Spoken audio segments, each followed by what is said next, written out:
നമസ്കാരം. മലയാളി വാർത്തയിലേക്ക് സ്വാഗതം. ഷാർജയിൽ കുഞ്ഞിനെ കൊന്ന് യുവതി ജീവനൊടുക്കിയ സംഭവത്തിൽ നിർണായക വിവരങ്ങൾ പുറത്തുവരികയാണ്.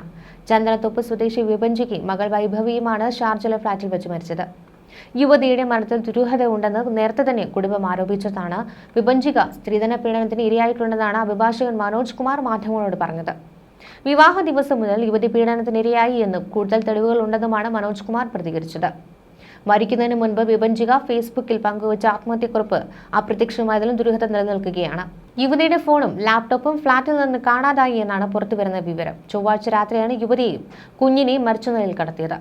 മോൾ ഇത്രയും പീഡനം അനുഭവിച്ചിരുന്നുവെന്ന് അറിഞ്ഞില്ല. ഞാനും വേദനിക്കുമെന്ന് കരുതി അവൾ ഒന്നും തുറന്നു പറഞ്ഞില്ല. ഞാൻ ഒറ്റയ്ക്കാണ് അവളെ വളർത്തിയത്. ആ അവസ്ഥ തന്റെ കുഞ്ഞിന് വരരുതെന്ന് വിഭജിക ആഗ്രഹിച്ചിരുന്നു. അവൾ നാട്ടിൽ വന്നാൽ എല്ലാ പ്രശ്നങ്ങളും ഞങ്ങൾ അറിയുമെന്ന് അവൻ ഭയന്നിട്ടുണ്ടാകാം. അതുകൊണ്ടാണ് എൻ്റെ മക്കളെ ഇല്ലാതാക്കിയത്. വിഭജികയുടെ അമ്മ ശൈലജയുടെ പ്രതികരണം ഇങ്ങനെയായിരുന്നു. അതേസമയം വിഭജികയുടെ മരണത്തിൽ അന്വേഷണം ആവശ്യപ്പെട്ട് ബന്ധുക്കൾ, വിദേശകാര്യമന്ത്രി, ഷാർജയിലെ ഇന്ത്യൻ കോൺസുലേറ്റ്, മുഖ്യമന്ത്രി തുടങ്ങിയവർക്ക് പരാതി നൽകിയിട്ടുണ്ട്. തന്റെ കൊലയാളികളെ വെറുതെ വിടരുതെന്ന് വിഭജിക സ്വന്തം കൈപ്പടയിൽ എഴുതിയ ആത്മഹത്യക്കുറിപ്പ് പുറത്തു വന്നിരുന്നു. ഭർത്താവ് നിതീഷ് മോഹനിൽ നിന്ന് നേരിട്ട അതിക്രൂര പീഡനങ്ങൾക്ക് പുറമെ ഭർത്തൃപിതാവ് മോഹനൻ വലിയ വീട്ടിൽ, ഭർത്തൃ സഹോദരി നീതു എന്നിവർക്കെതിരെ ആത്മഹത്യാക്കുറിപ്പിൽ ഗുരുതര ആരോപണങ്ങളുണ്ട്. ഷാർജ അൽ ഖാസിമി ആശുപത്രിയിലാണ് മൃതദേഹങ്ങൾ സൂക്ഷിച്ചിരിക്കുന്നത്. വൈഭവിയുടെ പോസ്റ്റ്മോർട്ടം കഴിഞ്ഞു. തെളിവ് ശേഖരിക്കേണ്ടതിനാൽ വിഭജികയുടെ പോസ്റ്റ്മോർട്ടം നടന്നിട്ടില്ല. സ്വർണത്തിന് പുറമെ 2.5 ലക്ഷം രൂപ വിഭജികയുടെ കുടുംബം പണമായി നൽകിയിരുന്നു.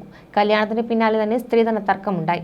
വീട്ടുകാർ നൽകിയ 2.5 ലക്ഷം രൂപയിൽ നിന്നും സ്വന്തം വിദ്യാഭ്യാസ ലോണിന്റെ തുക അടയ്ക്കുവാൻ പറഞ്ഞത് തർക്കത്തിന് കാരണമായി. തങ്ങൾ തമ്മിൽ നിൽക്കേണ്ട കാര്യം ലോകം മുഴുവൻ അറിയിച്ച ഭർത്താവ് നിതീഷിന് നാണമുണ്ടോ എന്ന് വിഭജിക ചോദിക്കുന്ന ശബ്ദ സന്ദേശവും പുറത്തു വന്നിരുന്നു. താൻ കട്ടിലിലും ഭർത്താവ് സോഫയിലുമാണ് കിടക്കുന്നതെന്നും സന്ദേശത്തിൽ പറയുന്നുണ്ട്. വിവാഹമോചനത്തിന്റെ ആലോചനകൾ 2022 ആരംഭിച്ചിരുന്നു. വിവാഹമോചനത്തെക്കുറിച്ച് വീട്ടുകാർ തമ്മിൽ സംസാരിച്ചിരുന്നുവെന്നും ശബ്ദരേഖ വ്യക്തമാക്കുന്നു. ഭർത്താവ് നിതീഷ്, സഹോദരി നീതു, പിതാവ് മോഹനൻ ഇവർ 3 പേരുമാണ് തന്റെ മരണത്തിൽ പ്രതികളെന്നാണ് വിഭജികയുടെ ആത്മഹത്യക്കുറിപ്പിൽ വ്യക്തമാക്കുന്നത്. കല്യാണം ആഡംബരമായി നടത്തിയില്ല. സ്ത്രീധനം കുറഞ്ഞുപോയി. കാർ കൊടുത്തില്ല. ഇതിന്റെയൊക്കെ പേരിൽ കൊല്ലാക്കൊല ചെയ്തു. നിതീഷിന്റെ അച്ഛൻ അപമര്യാദയെ പെരുമാറി. ഇക്കാര്യം ഭർത്താവിനോട് പറഞ്ഞപ്പോൾ ഇയാൾക്ക് വേണ്ടി കൂടിയാണ് തന്നെ കല്യാണം കഴിച്ചത് എന്ന് പറഞ്ഞു. കുഞ്ഞിനെയും തന്നെയും ഇല്ലാതാക്കുമെന്നും ഭീഷണിപ്പെടുത്തി.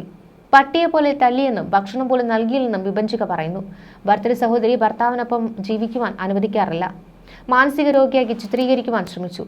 നിതീഷിന് പരസ്ത്രീ ബന്ധമെന്ന് കുറിപ്പിലുണ്ട്. എല്ലാം സഹിച്ചു, ക്ഷമിച്ചു. കുഞ്ഞിനു വേണ്ടി പക്ഷേ ഇനി വയ്യ. അവരെ വെറുതെ വിടരുതെന്നും മടുത്തുവെന്നും പറഞ്ഞാണ് ആത്മഹത്യക്കുറിപ്പ് അവസാനിപ്പിക്കുന്നത്. നിതീഷിൽ നിന്നും ഏറ്റ ശാരീരിക പീഡനങ്ങളുടെ ചിത്രങ്ങളും ഫേസ്ബുക്കിൽ പങ്കുവച്ചിട്ടുണ്ട്. മകൾ നേരിട്ട പീഡനങ്ങൾ തന്നോട് പറഞ്ഞിരുന്നില്ലെന്നാണ് വിഭജികയുടെ അമ്മ ശൈലജ വ്യക്തമാക്കുന്നത്. നിതീഷിന്റെ പിതാവ് മോഹനൻ തന്നോട് മോശമായി പെരുമാറിയിരുന്നതായും ശൈലജ പറഞ്ഞു. സംഭവത്തിൽ കേസെടുക്കുവാൻ ഒരുങ്ങിയിരിക്കുകയാണ് കേരള പോലീസ്. ആത്മഹത്യ ചെയ്ത കൊല്ലം കേരളപുരം സ്വദേശി വിഭജികയുടെ മാതാവ് ശൈലജയുടെ പരാതിയിലാണ് കുണ്ടറ പോലീസ് കേസെടുക്കുക. ഇന്ന് തന്നെ ശൈലജയുടെ മൊഴി രേഖപ്പെടുത്തുമെന്നാണ് വിവരം. അതിനുശേഷമാകും കേസ് രജിസ്റ്റർ ചെയ്യുക.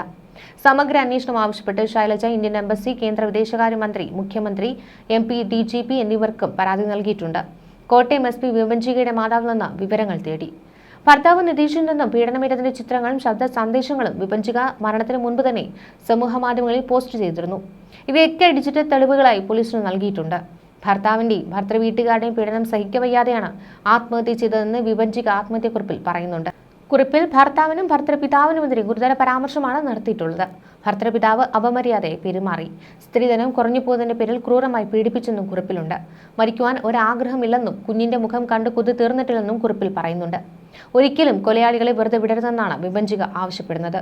തന്റെ മരണത്തിൽ 1-ാം പ്രതികൾ നാത്തൂനായ നീതു, നിതീഷ് മോഹൻ എന്നിവരും 2-ാം പ്രതി നിതീഷ് മോഹന്റെ പിതാവായ മോഹനനാണെന്നും വ്യക്തമായി വിഭജിക രേഖപ്പെടുത്തിയിട്ടുണ്ട്.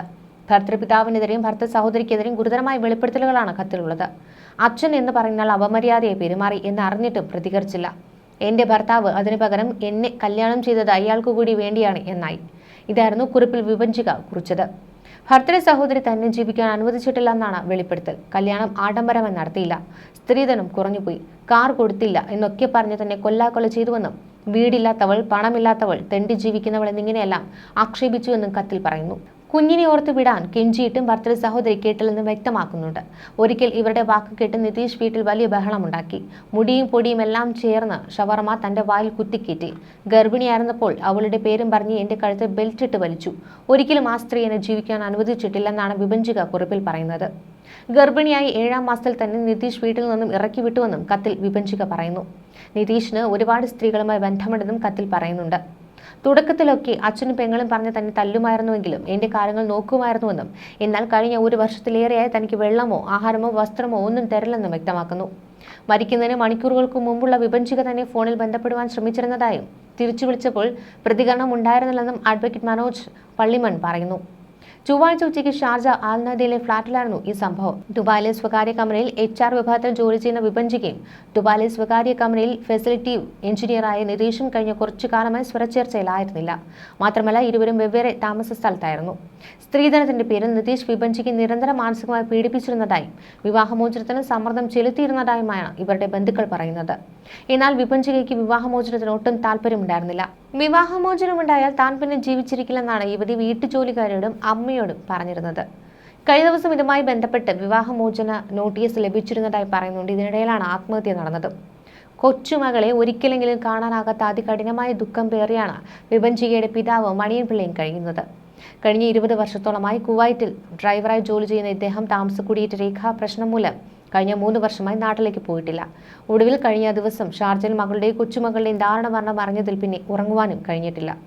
മകളുടെയും 1.5 വയസ്സുള്ള കൊച്ചുമകൾ വൈഭവിയുടെ മരണത്തിന് ഉത്തരവാദിയായവർക്ക് നിയമം അനുശാസിക്കുന്ന ശിക്ഷ വാങ്ങി നൽകും വരെ തനിക്കിനി വിശ്രമമില്ലെന്നാണ് മണിയൻപിള്ള പ്രതികരിച്ചത്.